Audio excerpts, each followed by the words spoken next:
Similar question. Let's watch. I'm Joseph. I'm from Dallas, Texas. And how you answer this question will tell us everything we need to know about you.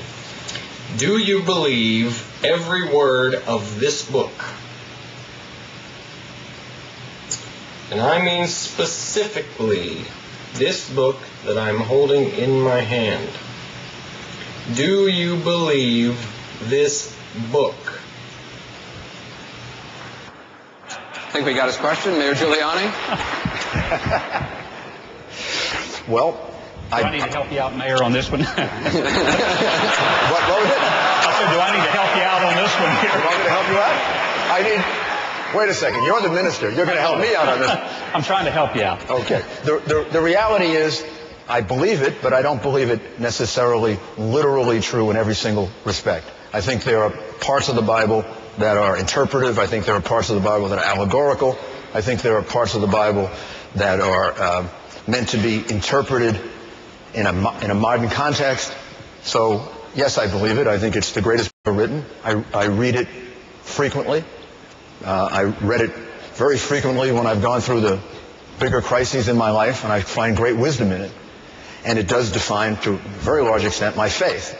But I don't believe every single thing in the literal sense of Jonah being in the belly of the whale, or, you know, there are some things in it that I think were put there as allegorical. Governor Romney. I believe the Bible is the Word of God, absolutely. And I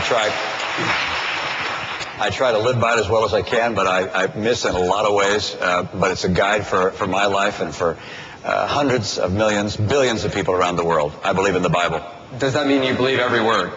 Yeah, I believe it's the Word of God. The Bible is the Word of God.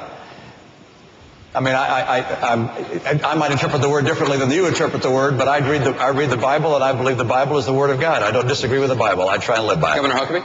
Sure, I believe the Bible is exactly what it is. It's the word of revelation to us from God himself.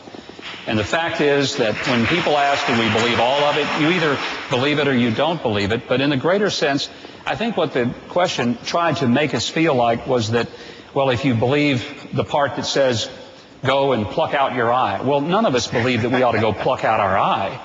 That obviously is allegorical.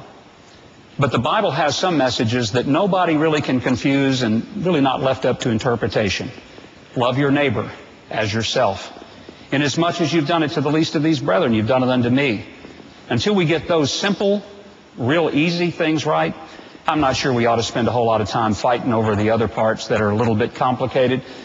And as the only person here probably on this stage with a theology degree, there are parts of it I don't fully comprehend and understand, but I'm not supposed to. Because the Bible is a revelation of an infinite God. No finite person is ever going to fully understand him. If they do, their God is too small. A lot more coming up. We're going to take a short break, and as we go to the break, we'll watch